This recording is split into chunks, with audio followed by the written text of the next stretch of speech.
Hey yo, LAZ, man. Shout out to that side block gang, you heard? In every hood and every projects, it's a dude that's from right across the street from the projects or down the block from the projects that rep the hood even harder than dudes that live in the projects. You heard? Marcy Memoirs, shout out to the bro Saquon. Shout out to the whole Brooklyn, the whole Bed-Stuy. You heard? Comment gang in the building. You already know what I need y'all to do. Tear this to smithereens. Need about 300 comments on that in the first couple of hours. You already know. Slim Blunt gang in the building. If you need promo, you got questions, you got stories, shoot me an email at thegenpopllc@gmail.com. You heard? Hit me up on Instagram, Real Saint Laz. Let's get it. Back then, I got put on, Danny was that dude. Ifs, ands, buts about it, all these titles and other hours didn't know. One boss, Danny, that's it.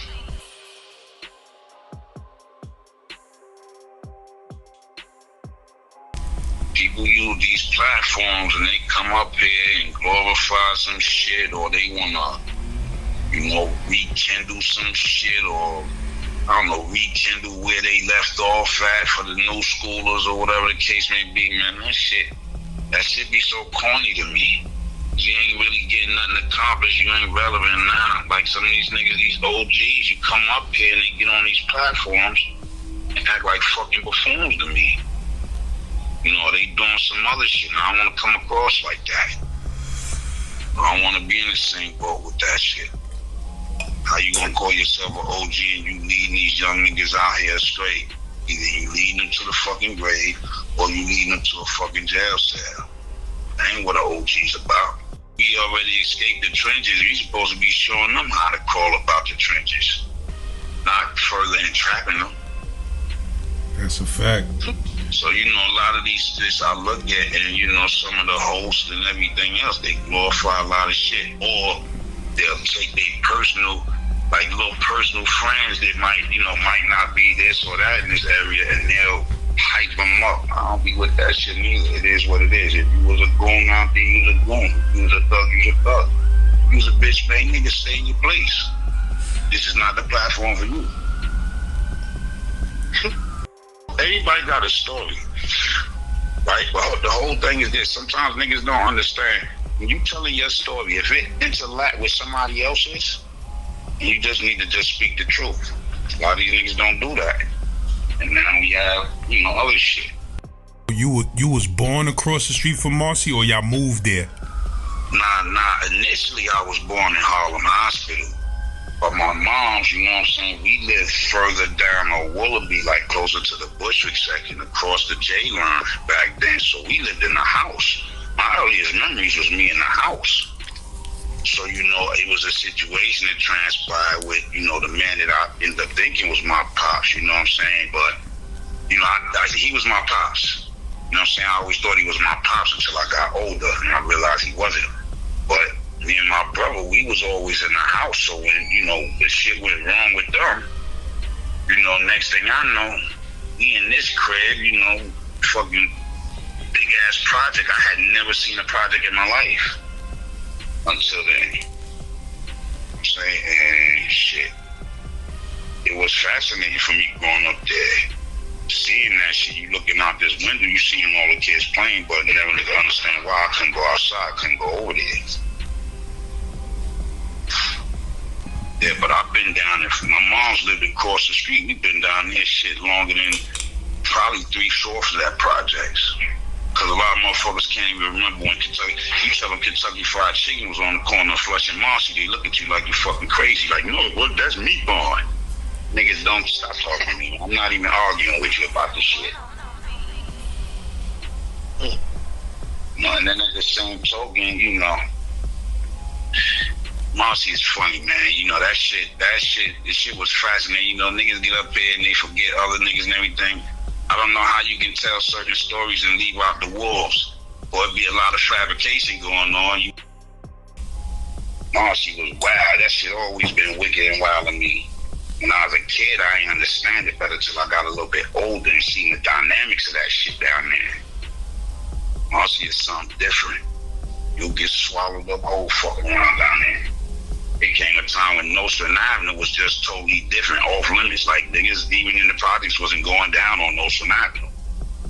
Couldn't even walk through there. Nah, they wasn't coming through there at all. Bypass it, take the long way, the outskirts.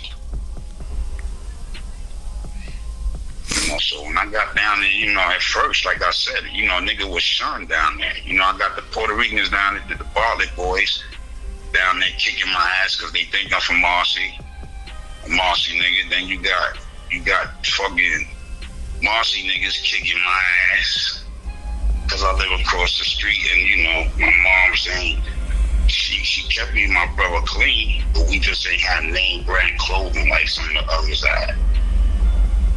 Shit, so after a while, then you come home, you got a nigga in there whooping your ass. So damn, you going through some shit that you don't need to be going through as a kid. Your step pops, like you was mentioning before, like what type of dude was he? Like he just was an abusive dude. He was hating on you. Why he was hating on you? He was a fucking clown. My mom's was real pretty. She came up from the South. I sent up here from the South. You know what I mean? She was real pretty, shapely and everything. And he weaseled his way in there. He didn't really want me and my brother around. You know what I mean? So behind her back at times he would do shit. Nigga had us terrified. I'm saying until, I started fucking with little Tata and the T-Lo now. One day that shit changed. We tied my man Bo D. We ran up in that crib. He took some weight from me. He took some crack from me.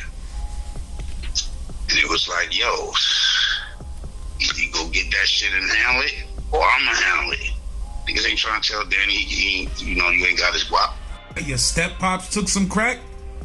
Yeah, he started smoking, and he found the stash, which was, I was still green. You know what I mean? I ain't know about stash. I put my shit in the shoebox, stick it back in my closet. How old was you, like? I think I was like 16, 16. Might have been going on 17, I think. Now about 16.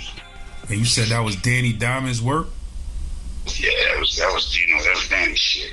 But back then, I got put on, Danny was that dude.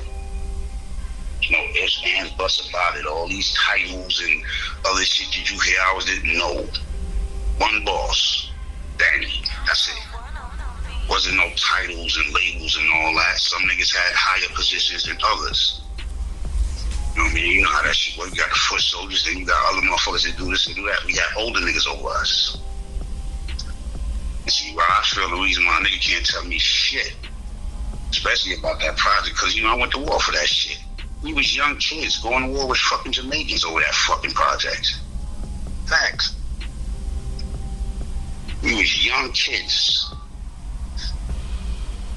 Shit, Ty had to be about, I was 16, 17 years old, 15 years old. So I had to be 2-3 years younger than that. T-Lo was my age. T-Lo was my age. Love Pint. Shu was younger. TJ was my age. It was a bunch of us, you know what I'm saying? The brothers. So we went to war for that shit. The Jamaicans invaded. A brother by the name of Tracy. He was getting money and, he brought them Jamaicans down there. And I don't know what they was thinking, but it didn't go the way it was planned.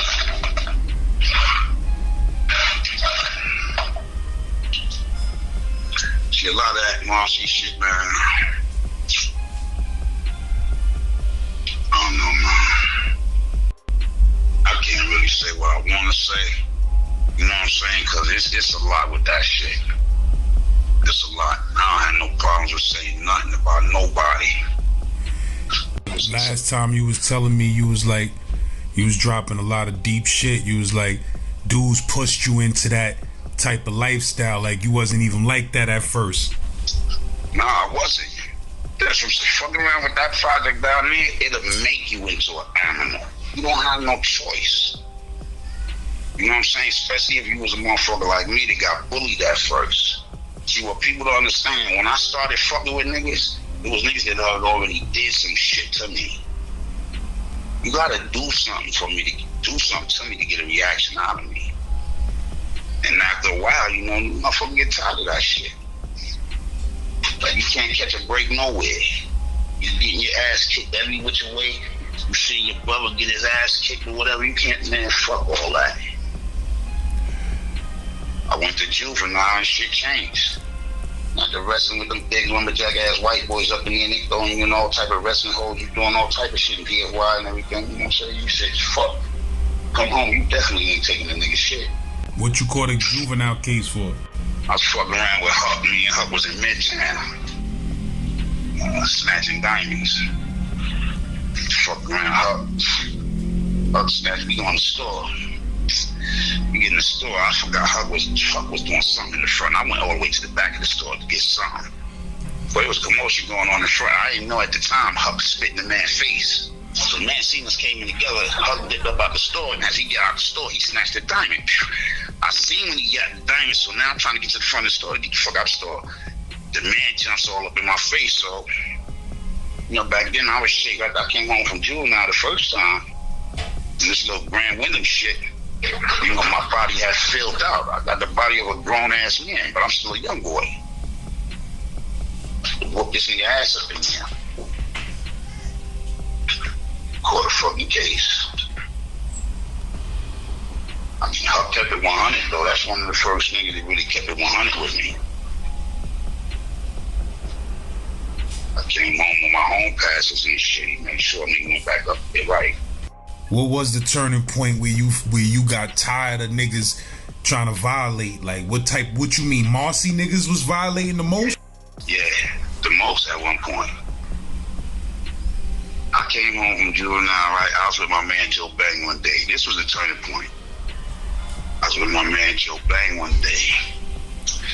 And we going through the projects, going to the weed spot. It's me, him, and his girl. And this nigga named Just.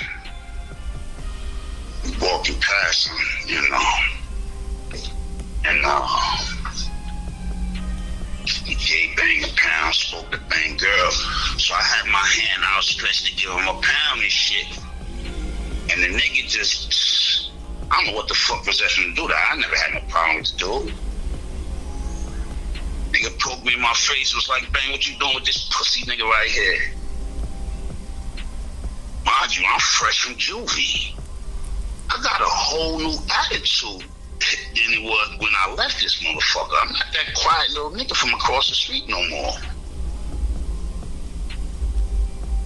And whatever happened to him happened over there.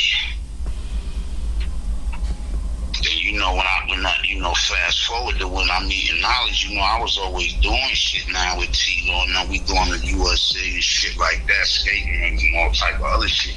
Prior to T-Lo, you know, I was fucking with my man Spanish Chino, Fabian, them, nigga Ricky from Marcy, little brother, and them. So, you know, I'm with them all the time. I'm still this quiet little nigga, though. I'm sitting back, I'm just watching everything. I'm seeing who's who or what, but, you know, I'm still finding the projects real fascinating. You know, I ain't trying to make too many waves, too much noise. So now when that nigga do that, he poke me in my shit like that.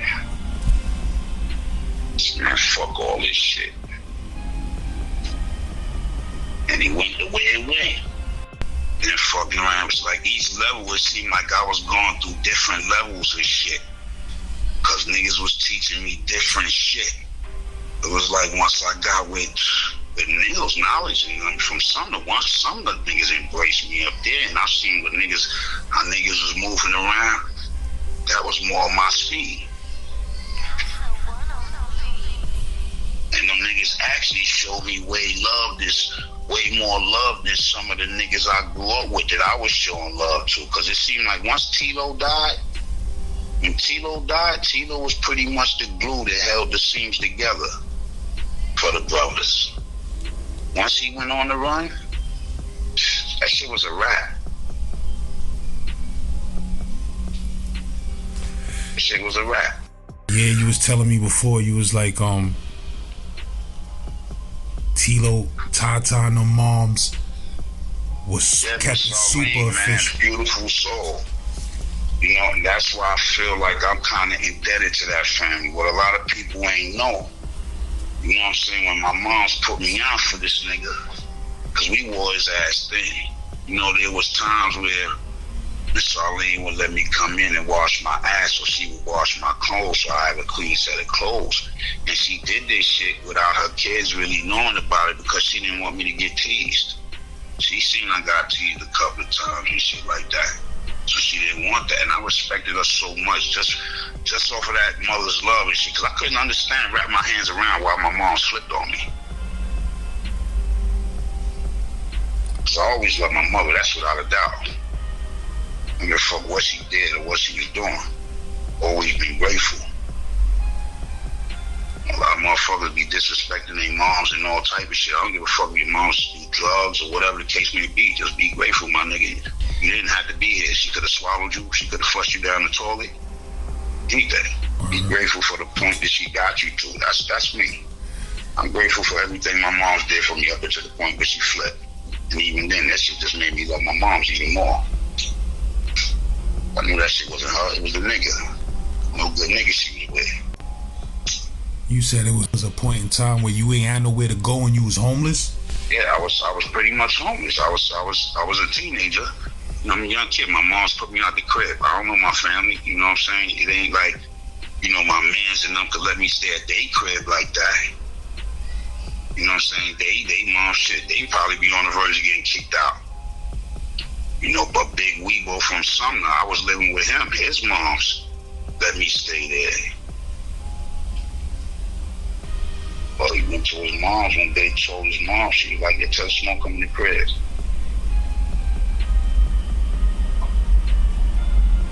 You know, see, them Sumner niggas was different. They really was on. They ain't just like say, yo, you family, and they ain't not Nils and Hash and all them niggas, H and them, they was different. And like I said, once Tilo left, Tilo held that glue together for us down in Marcy. As youngins, we all in that lane. Because Ty played a big part in certain shit too. It wasn't just Tilo, you know what I'm saying? A lot of times, I stayed back from Tilo and upstate. You know, we getting too much shit in USA. We going out to USA, we going all over the fucking place getting this shit. Stopping up the train station, running around, cutting motherfuckers all in the face, all that dumb shit. Tilo never wanted Ty around all that shit. So he would make Ty stay back. So I end up staying back. Ty and them end up, you know, they just, come on, man, stay back. You know, they get me amped up and gas me to stay with them. Because they couldn't go. And you know, they'll wreck my fucking nerves all day. They's like the proverbial little brothers. You know what I'm saying? So we getting in all type of little shit and everything. So sometimes, I don't know, man. Smoke, I'm going to tell you, when we talking this Marcy story, I hope Lance is recording right now, bro. When we talking about this Marcy story, listen, we going to respect niggas' names. We going to give flowers, but Marcy going to be Marcy. We going to give the story how the stories went. We going to do it how we need to do it. And we not gonna hold back, niggas. We speak names because we can speak niggas' names. So go ahead. It's all respect. This is your story, and the world been waiting to hear it, bro. Let me ask you this though: when was it when Marcy accepted you, and you started just being in the piece? I was always in the piece when I came out the house. Right after I came out of, you know, the first go around group homes and shit, I came back home. It was like I was in and out, in and out, in and out. You know what I mean? But the very first individuals that accepted me was, I would say Spanish Chino, Puerto Rican Brenda, and Fabian and them. Outside of my man, one of my best friends, Pop. Diamond D, little brother Pop. You know what I'm saying? Me and him, that was my bestie. So, he always accepted me.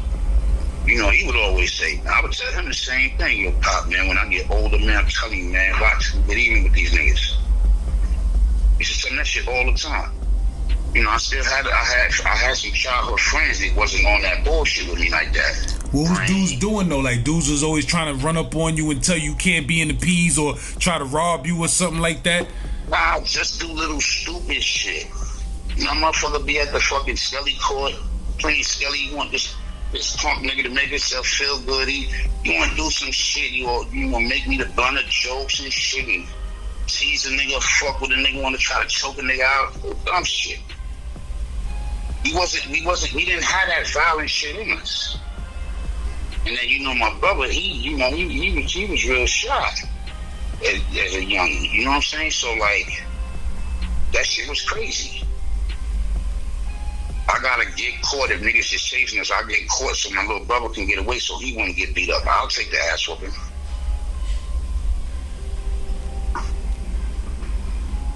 So after that incident happened where the dude pointed his finger in your face, how dudes in Marcy attitude changed towards you?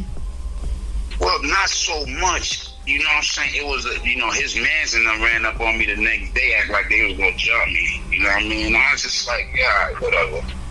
Another nigga, his man swung off on me. That was it. Then I went away again and came back.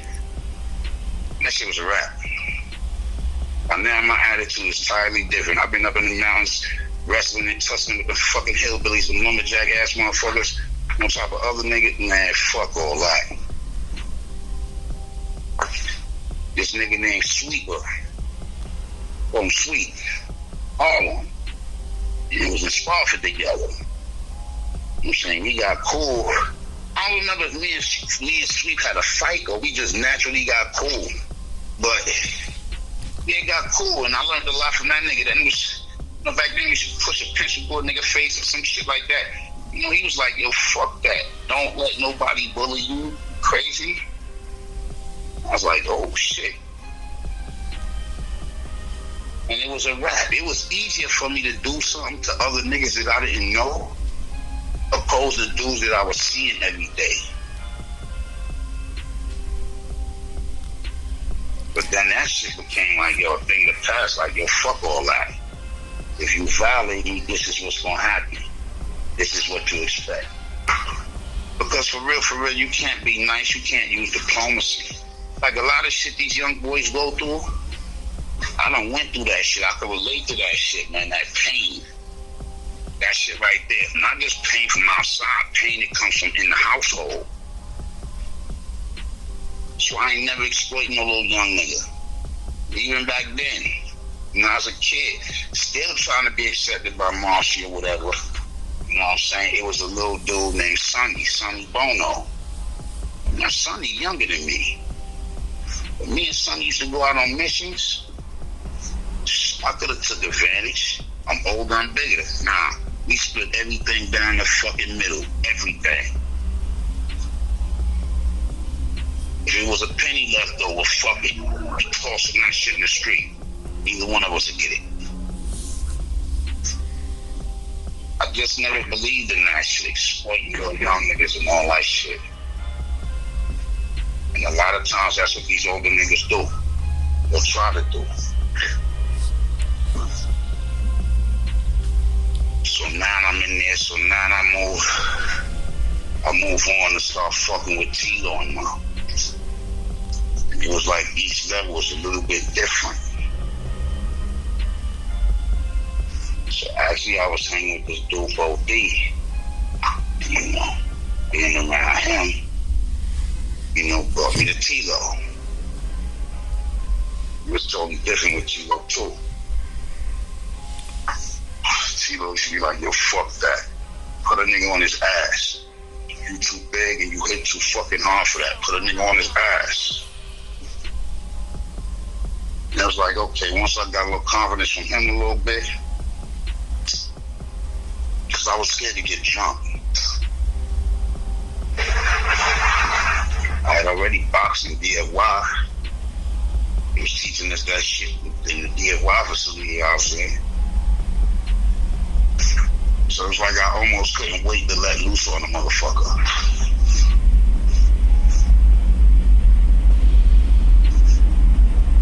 Chico, man. And it's crazy because the nigga that killed him, the nigga ran up on me in Clinton. Against the Clinton. I was already dealing with an issue because it was a nigga that asked one of my other men something about my chain. Like inquiring like, yo, who the kid with the piece? And when my man told me about it, I was a little pissed off because, nigga, you supposed to tell him, go ahead over there and try it. I don't never want no nigga to think he can't do something to me because of the next nigga.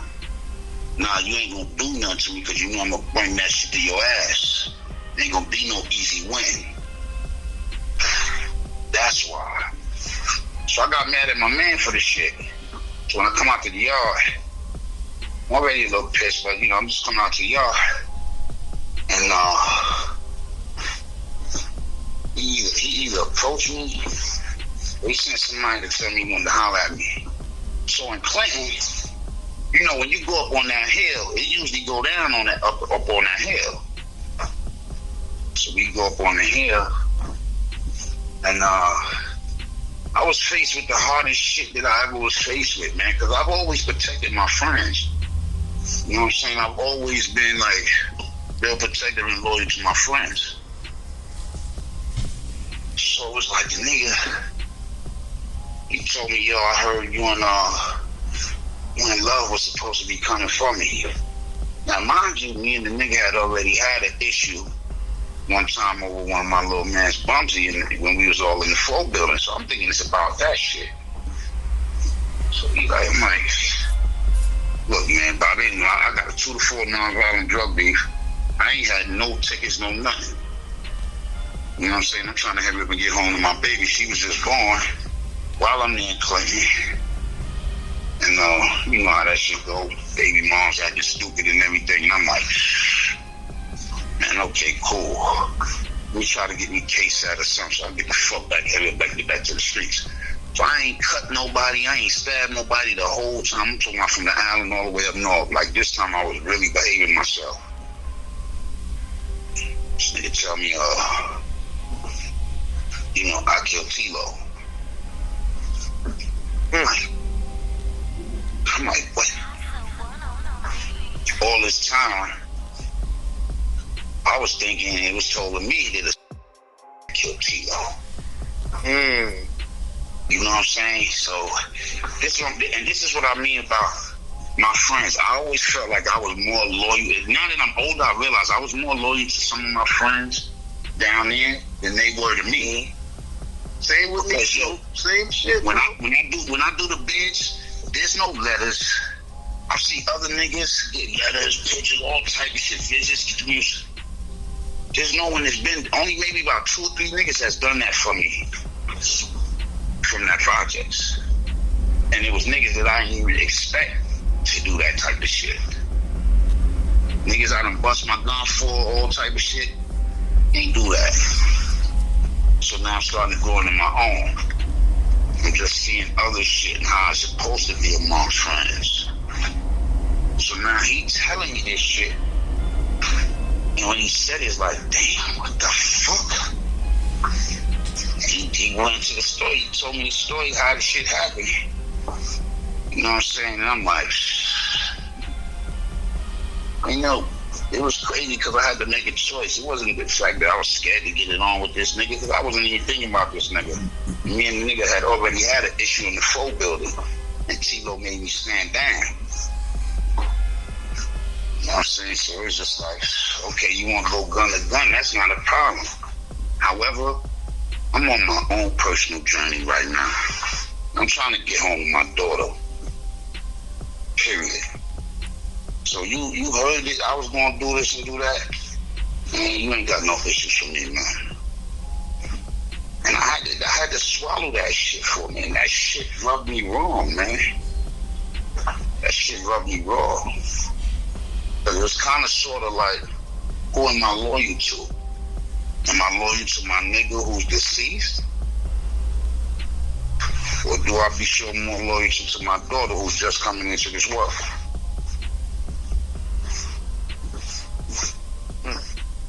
And I had to swallow that. You know, over the years when I came home, you know, I apologized to some of his family members. You know, I told his little brothers, I told them what happened. I ain't had to tell them shit. But to bring closure to myself, I told them, and I apologized to them. You know what I'm saying? Because at the end of the day, me and him, oh man. There was a situation, me and this kid named Blue from up on one of side streets, Pulaski or whatever. Me and this nigga used to go at it every time we see each other. It was on site. Big tall nigga. One day on the Ave, on Myrtle Ave, she nigga. I'm digging off in this nigga ass this day. I mean, I'm digging off in his ass. Something crazy on that ass. So a nigga grabs me. Mind you, this nigga taller than me. Sticking his fucking hand. He's literally trying to pull my fucking eyeball out my head. And I feel my eye moving in there. I'm yelling and yelling. The rest of these niggas all standing around. Cheeto comes out of nowhere, smashes this nigga in the face with a 40. So it's a lot with that dude. It's a lot with you. You know what I'm saying? Like certain individuals, that Marcy shit.